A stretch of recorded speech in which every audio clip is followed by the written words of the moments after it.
লাগবে না, ওর অবস্থা হচ্ছে তাই, বুঝেছে? আমি পাই টু পাই বুঝাই গেলাম। কৃষ্ণ গৌর হলো, রাধা ভাবে বিভাবিত ছিল, ভাবকান্তি বিলাস নিয়ে এলো, তিন বাঞ্ছা পুরাইতে এসেছিলেন নদিয়াতে, তাইতে রাধা ভাব নিয়ে চিতে অঝরে কেঁদেছিল। হরি হতে হরির নাম বড়, নাম হতে হরির ভক্ত বড়। কি কারণ? ও বুঝবে না, ওর কাছে অকারণ যত ব্যাকরণ বসে। আপনারা তবুও যে কয়জন আছেন সবাইকে আমি শ্রদ্ধা জানাই।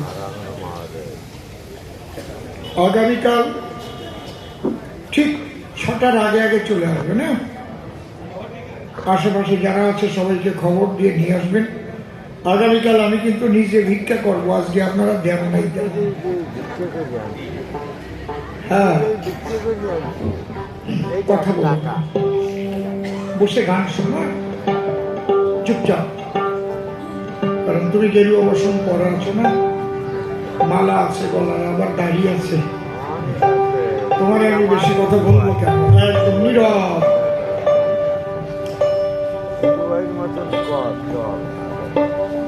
হ্যাঁ, এটা হয়নি।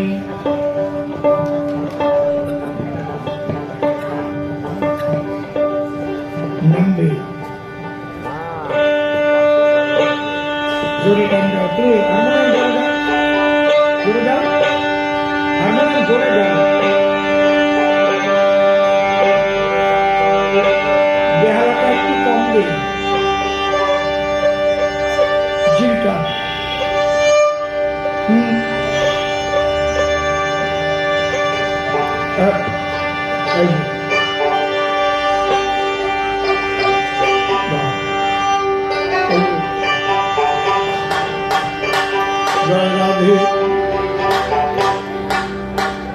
আমি সংসারে বাস করি,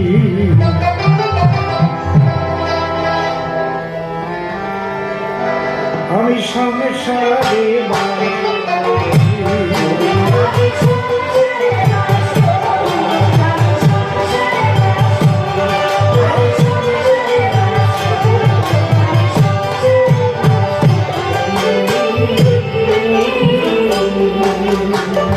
সংসার ছেড়ে যাই আমি সন্ন্যাসীদের ধরা,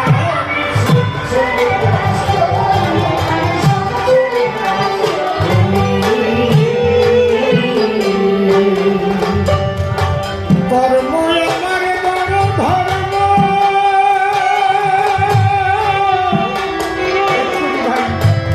একে আমার সকল মর্ম কর্ম।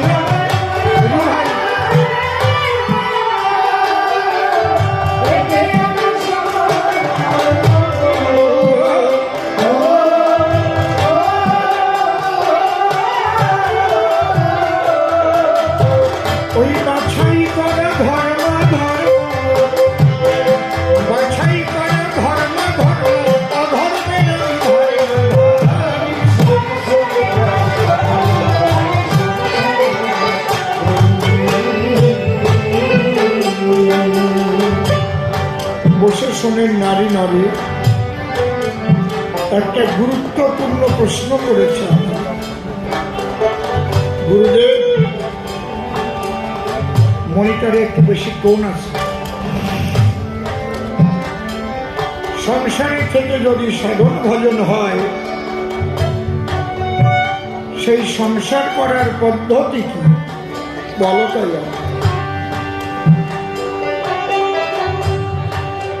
খুব সুন্দর প্রশ্ন করেছে বাবা, আমি দেখছি তার সমাধান। ঈশ্বরকে বলা হয় ভাবগ্রাহী জনার্দন। যদি কেউ মনে মনে ভাবে গেরুয়া বসন করলে, বড় বড় মালা নিলে, তিলক কাটলে, জটা রাখলেই সাধু হয়ে যাবে, তাহলে ভুল হবে।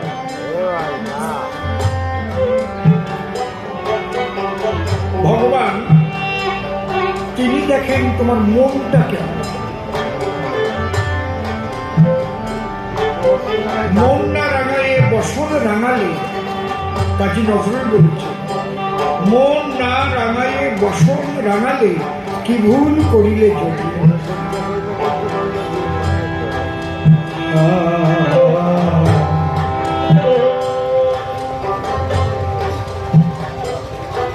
আমরা কি করি? মন থাকে বিষয়ের রঙে রাঙানো, মন থাকে কামের রঙে রাঙানো, লোভের রঙে রাঙানো, কিন্তু বসনটা পড়ি ত্যাগের বসন। বড় বড় দেই ভাষণ, বেশিরভাগ তাই, রাগ করবেন না।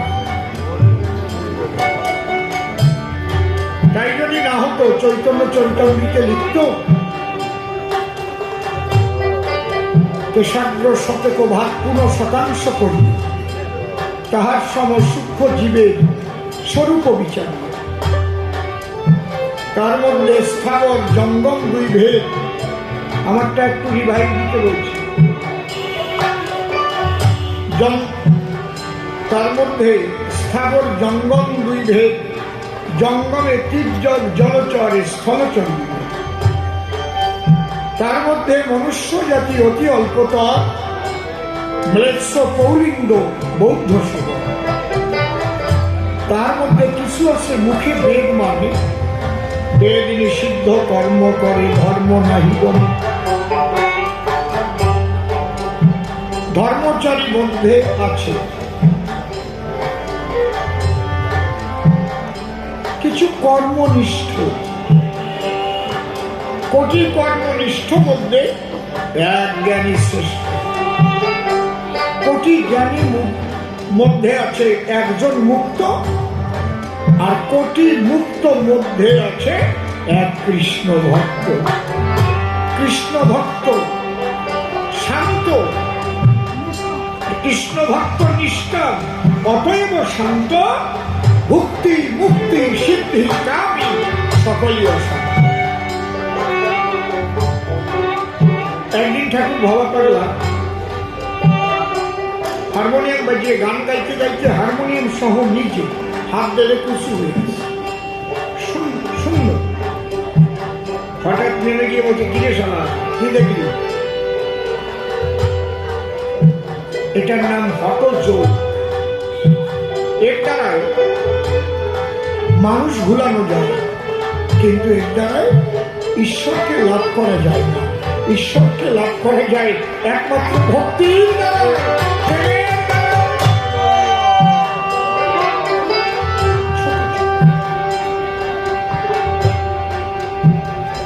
ভাবটা কিন্তু মনে। আপনি কি পোশাক পরেছেন এটা বড় কথা না। আপনি টাই বেঁধে সুটকট পরেও বাক্যসিদ্ধ মহাপুরুষ হতে পারেন, যদি আপনার মনটাকে আপনি পবিত্র রেখে সদা সত্য কথা বলে মুখে, অতি গোপনে জল ভরা চোখে ঈশ্বরকে ডেকে তার স্বীকার করতে আত্মনিবেদন করতে পারেন।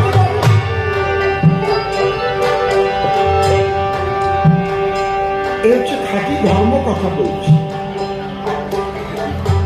তবে পোশাক যে করতে হবে না তা আমি বলিনি। পোশাক পরবো, কিন্তু পোশাকে সম্মানটা যেন রাখতে পারি সেইভাবে চলবে। গুরু আমাকে মালা দেয়, গুরু হয়তো পোশাক দেয়, কিন্তু সেই সম্মানটাকে আমি রাখতে পারি কি না নিজের বিবেকের কাছে জিজ্ঞেস করতে। শ্রী ঠাকুর ভবা পাগলা তিনি যে পোশাক পরতেন আমাকে দিয়েছিলেন, আমাকে নিজের হাতে। আমি পরিনি, কোনদিন পরিনি, আসনে রেখে পূজা করি। আমি মনে মনে চিন্তা করলাম, শ্রী ঠাকুর ভবা পাগলা তার পোশাক, সে যে রঙের পোশাক পরে, যে পোশাক পরে, সেই পোশাক আমাকে দিয়েছি। ধরে আমি কি করে করবো? কি ভবা পারলাম? আমি তো তার চরণের দাসা উদাস। একটু পরীক্ষা করেও দেখলো, দেখি ভিতরে আমি ভাব জাগলো কি না জাগলো।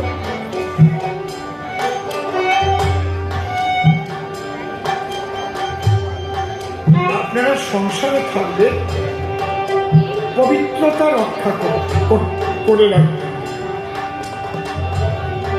মা বাবা ভাই বোন আছে, আত্মীয় স্বজন, সবার মধ্যে একই নারায়ণ, একই পরমাত্মা করে বাস। যখন রান্নাটা করতে যাবেন,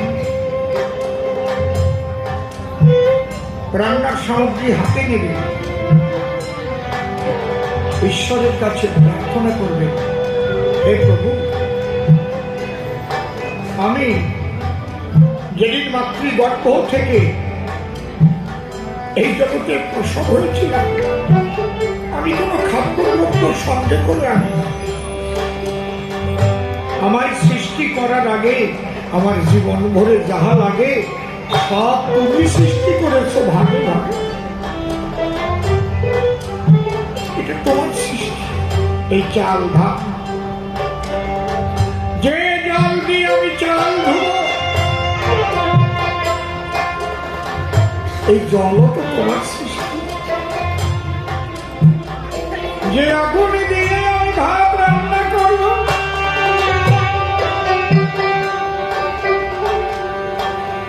সেই আগুন তোমারই সৃষ্টি।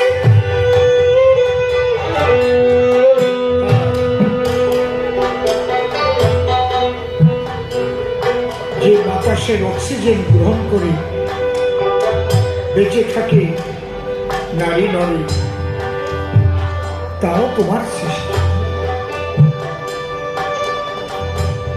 আমার মধ্যেও তুমি।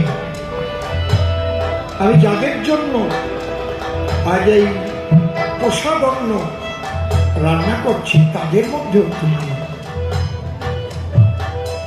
তোমাকে দেওয়ার মতো তো আমার কিছু নেই প্রভু।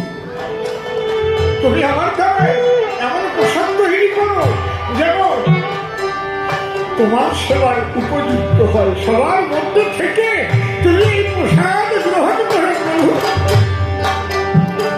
স্মরণ মনন নিধিধ্যাসন। আমি কি রাগে টান দিয়েছিলাম? রাগটা কি রাগ?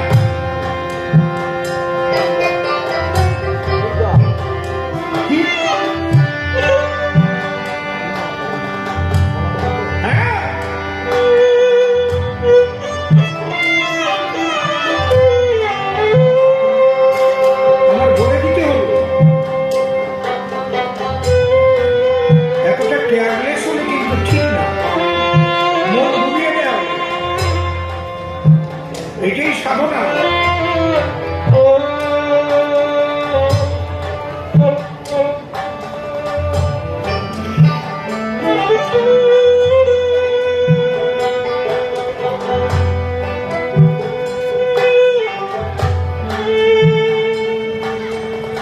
এই ভাবটা তোমার মধ্যে জাগাতে হবে। তুমি চাকরি করো, মাঠে যাবো, দোকানদারি করো, ব্যবসা করো, কোনো অসুবিধা নেই। মূল হচ্ছে ভাব। এই জন্য আমাদের বুড়ো বুড়িরা বলতেন, যার যেমন ভাব তার তেমন লাভ।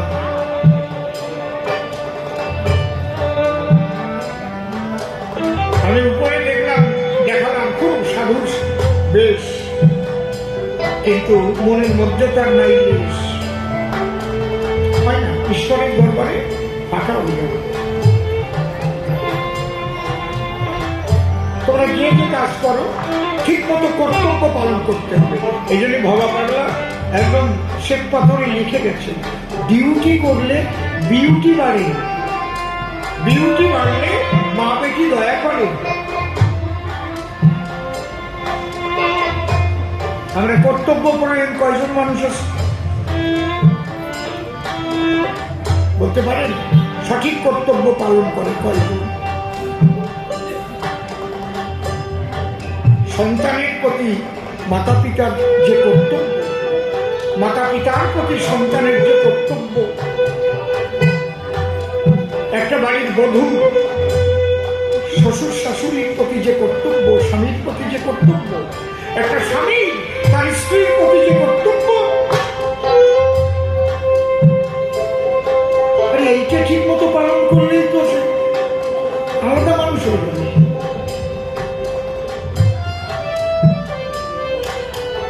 সংসারটাই তো স্বর্গদানের মতো হয়ে গেল। হরিবল। সন্তানদের শুধু লেখাপড়া শেখানো কর্তব্য না, কবার বসেছেন মাসের মধ্যে সন্তানদের নিয়ে একটু কৃষ্ণ কথা বলার জন্য ফ্যামিলির সবাইকে নিয়ে? আসো বাবা, একটু বসো। দুদিনের দুনিয়ারে মুসাফির জাফিরে যা ঘটে, আমরা চিরকাল থাকবো না, কেউ তাই সবভাবে জীবন যাপন করতে হবে। সমস্ত কিছুর মধ্যে দিয়ে ঈশ্বরকে স্মরণ রেখো। একজন মালিক আছেন যিনি তোমার জন্য সমস্ত কিছু সৃষ্টি করেছেন। তাই রবীন্দ্রনাথ ঠাকুর লিখেছেন, তোমার এই আনন্দ যজ্ঞে আমার নিরন্তর সব কিছু তুমি গুছিয়ে রেখেছ। কটা সন্তানকে মা বাবা এই বোধটা জাগায়।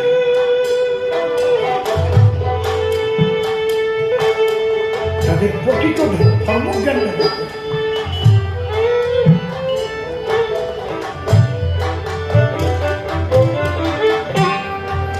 এইটুক শিখানো।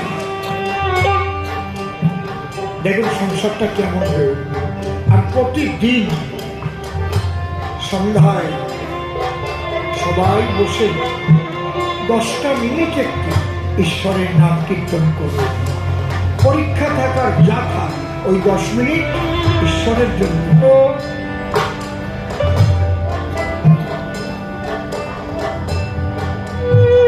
আমার বাবা ছোট্ট থেকে দেখেছি, সন্ধ্যা হলে সবাইকে ডেকে দিয়ে সন্ধ্যা আরতি গাইতে হবে। ওই কাশি বাজাইয়ে করতাল বাজাই,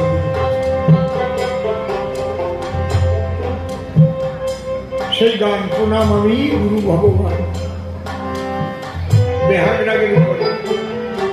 ওই যে প্রথম থেকে ভিতরে সেই বীজ রোপণ হয়েছে। বাবা যখন কোনো গানে যেতেন, বাবা আমি একটু যাবো, বসে থাকতাম।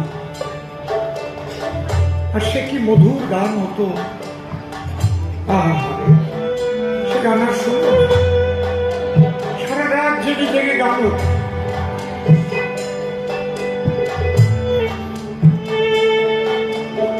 নেই সে পরিবেশ হতো।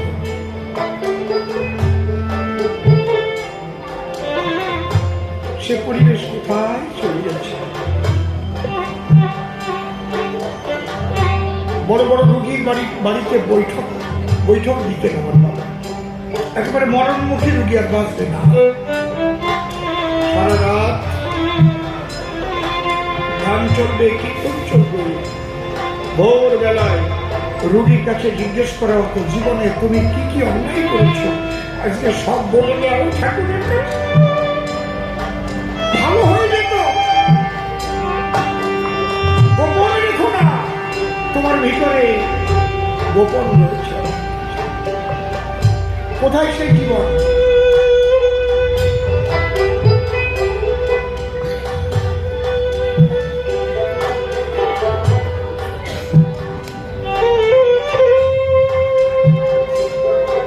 কর্তব্য। আমার সন্তানদের জাগতিক শিক্ষায় সুশিক্ষা দান করতে হবে। যদিও তোরা করিস ভিক্ষা, ছেলে মেয়েদের শিক্ষা।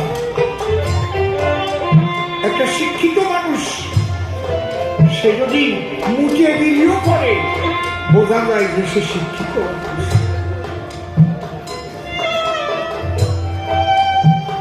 এই জন্য সংসার করাটা তোমাকে যোগাযোগ রাখতে হবে ভালো মানুষের সঙ্গে। এই জন্য বলছে সৎসঙ্গে স্বর্গবাস, অসৎসঙ্গে সর্বনাশ। ভালো মানুষের সঙ্গে বেশি সময় কাটাবে, যেখানে দেখবে আর কথা, যেখানে দেখবে শুধু বিষয়, আশয়, লোভ, লালসা, আত্মম্ভরিতা, আমি এই করেছি, তা করেছি, সেখান থেকে সরে এসে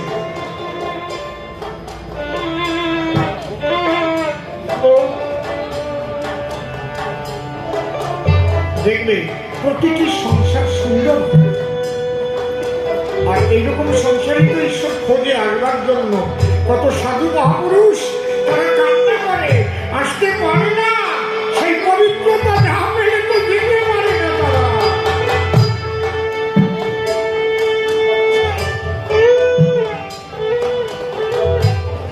এই ভারতের নারীদের তাই এত মূল্য দেওয়া হয়েছে। জাগো ভারতের নারী জাতি, তোমরা আধারের আলোক ভাতি, তোমরা জীবের জীবন সাথী। কখনো নিজের স্ত্রীকে অসম্মান করে কথা বলতে পারে,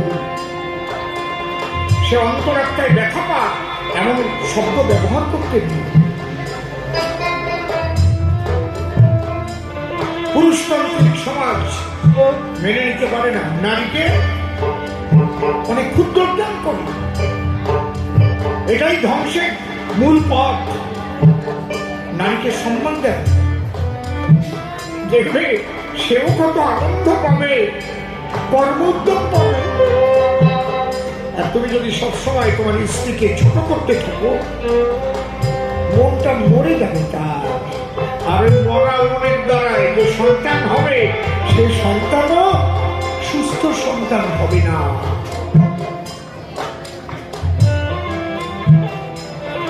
উগ্রপন্থী হতে পারে, কারণ তুমি তার স্বাধীনতায় আঘাত করেছ।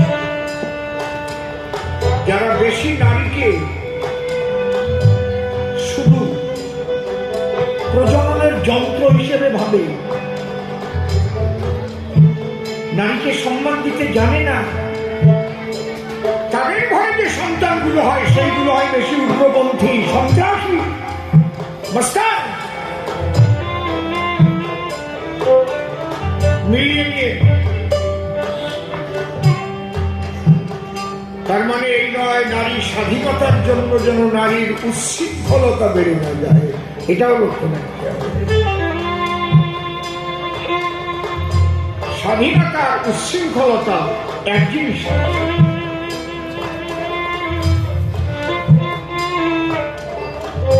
নারীর ভূষণ লজ্জা। নারী যদি বেহায়া হয়ে যায়, সেটাও আবার সমাজ ধ্বংসের বিষয়। হরিবল হরিবল।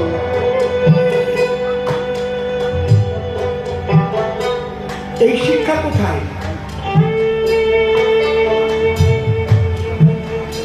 এই শিক্ষাতে মনে নেই। কটা ফ্যামিলিতে আছে বলুন?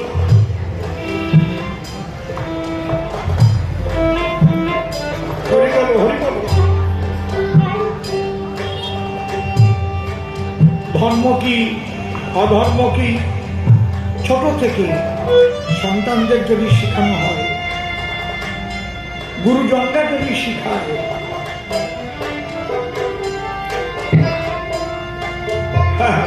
আমার বাবার কথা মনে পড়ে। আমার বিবাহিত জীবনে প্রথম যখন বিয়ে করে এলাম, 22-এর তলায় 7 পাতা লেখা বিবাহিত জীবন কিভাবে পালন করতে হবে।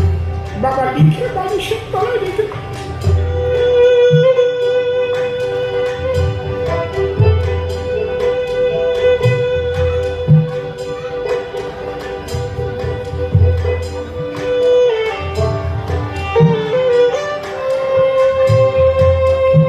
স্কুল কলেজ বিশ্ববিদ্যালয়ে লেখাপড়া তো লাগে, কিন্তু তার চাইতে প্রতিটি সংসারের শিক্ষা এটা হচ্ছে প্রথম প্রধান।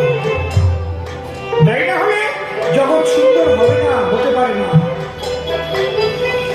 মানুষ যদি ভালো না হয়, bad population, bad parliament create করে।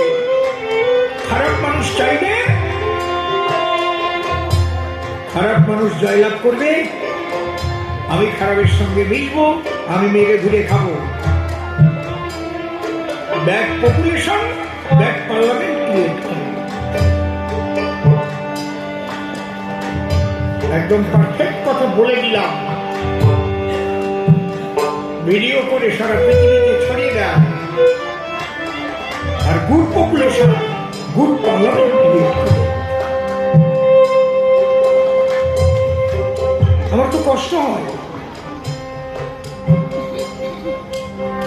আপনাদের উপর কষ্ট হয়, জনগণের উপর কষ্ট। আপনাদের এত বড় অধিকার ডক্টর বাবা সাহেব বি.আর. আম্বেদকর দিয়ে গেছে সংবিধান।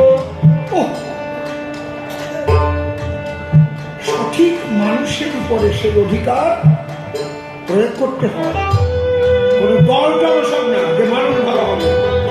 ভালো মানুষ চাই আমরা, ভালো মানুষের দ্বারাই হবে জনগণের কল্যাণ। এই জায়গাটা দাঁড়িয়ে না। Good population, good parliament create করবে, সুন্দর দেশ হবে, সুন্দর রাজ্য হবে, সুন্দর সংসার হবে, মানুষ শান্তিতে বাস করবে। কর্মই আমার বড় ধর্ম, এটাই আমার সকল কর্ম।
আজ ধ্বংসের মুখে।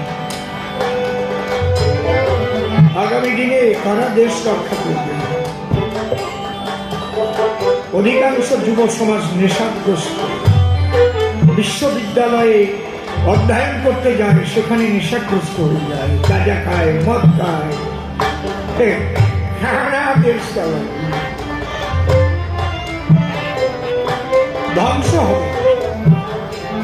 ঈশ্বর বর্ষমাতা এরকম চলতে থাকলে সহ্য করবে না। খণ্ড ধ্বংস আরম্ভ হয়ে গেছে কিছু কিছু, এ ধ্বংস করতে তো 1 সেকেন্ড লাগে না, 1 সেকেন্ড পুলিশ সাথে হয়ে যাবে।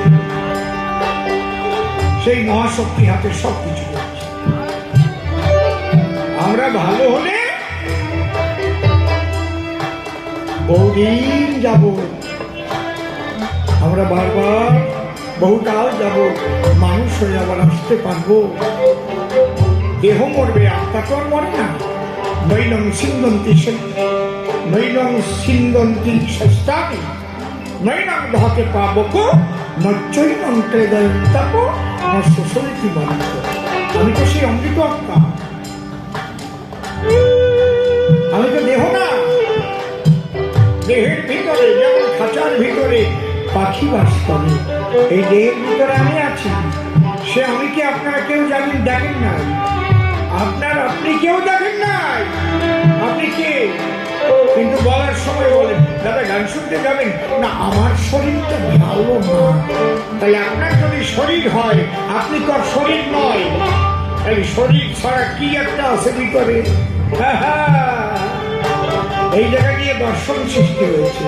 হুই যাই, দর্শনের প্রথম প্রশ্ন হুই যাই, আমি কে? এই চিন্তা যেদিন প্রথম ঋষিদের মনে এসেছিল, ঋষি কারা হলো, আমি কে? এই আমাকে খুঁজবার জন্য ধ্যানস্থ হয়ে গেল। অমৃতস্য পুত্রায় ধামানি দিব্যানি তস্তু অব্যক্তাদীনি ভূতানি ব্যক্তমধ্যানি ভারত অব্যক্ত নিধনম তত্ত্বটা পড়িয়ে।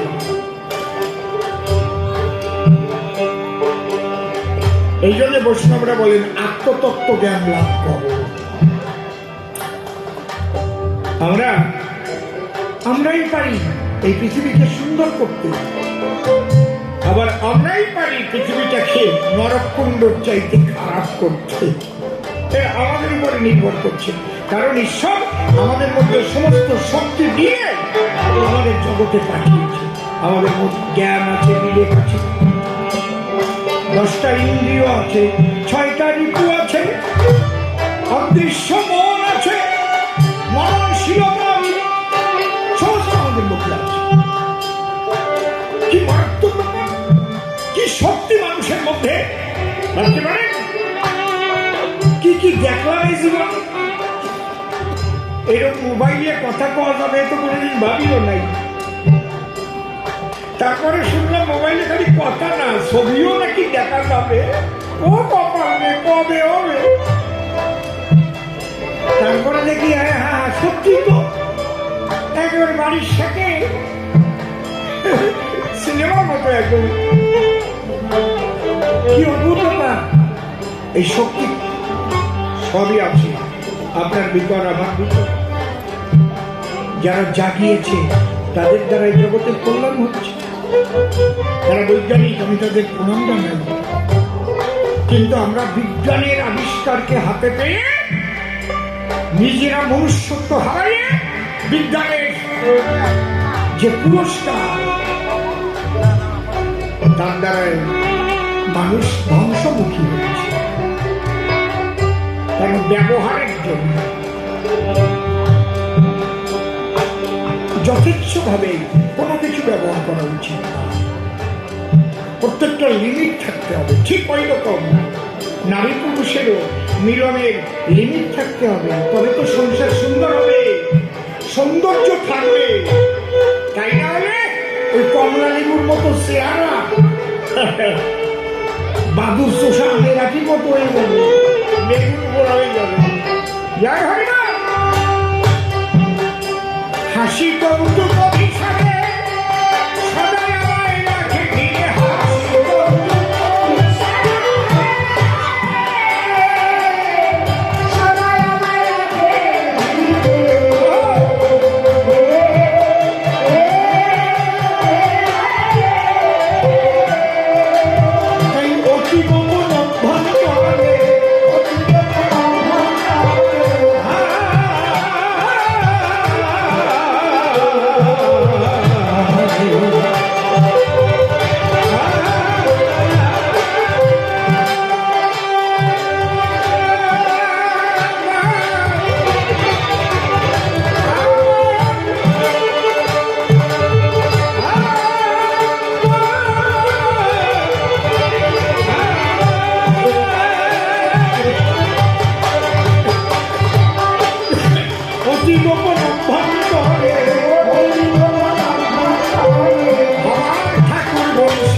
ভক্তি ভগবানের নাম, যে জন্য রাধার কাছে সেই ভাবকান্তি বিলাস ভিক্ষা করতে হতো।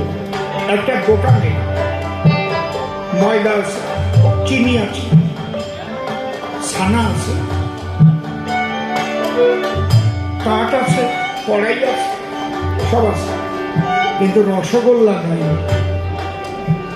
আর কিভাবে বানায় তা সেও জানি না। রসগোল্লা যে তৈরি করে মিষ্টির কারিগর বলে তারা, আগে আমরা বলতাম ময়দা, নাকি মনে আছে তো? ময়দা ওটা কিনে নিয়ে যায়, বাবা এদিকে টাকা, এদিকে টাকা, আর ওইটা দিয়ে যখন রসগোল্লা তৈরি করে রেখে দেয়, ওই যে দোকানের মালামাল উনি আবার কিনে বাড়ি নিয়ে যায়। ভগবানের কাছে সমস্ত মালামাল আছে, কিন্তু ভক্তি রসগোল্লা নাই। ভক্তি রসগোল্লা ভক্তের হৃদয়ের মধ্যে আছে, এবং সেই ভক্তির জন্যই ভগবানকে আসতে হয়। আমি আগে বলে গেলাম না, আমি কি সুন্দর করে বুঝালাম। এখানে কৃষ্ণ ভক্ত আছে বলে কৃষ্ণ মন্দির হয়েছে, বলি নাই? কোন ভগবান আসে কি একটা নিজে নিজে মন্দির করেছে? দেখেন, করেছে কারা করেছে? ভক্তরা করেছে। যদি কোনোদিন ভারতবর্ষে একজনও কৃষ্ণ ভক্ত না থাকে, একটা কৃষ্ণ মন্দির ভারতে থাকবে না, বলি না? বৃন্দাবন সব।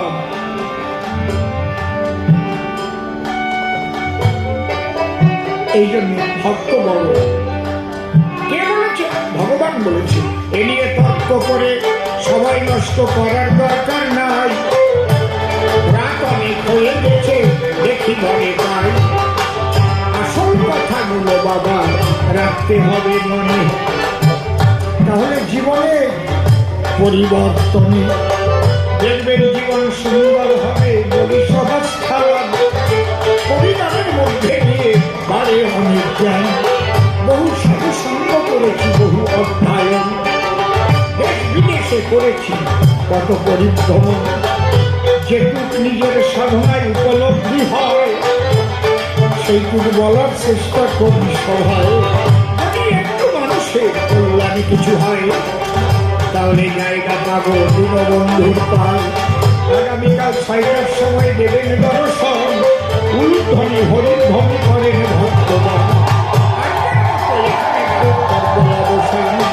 এইবার সবাই মিলে বাড়ির দিকে যান। আগামীকাল দিনের মধ্যে কি হবে? প্রথমবারে হয় না, জানে কত সবে। যাক চলে বেশি বলে প্রয়োজন। আমার মতো ভাব আমি করে সমাগম।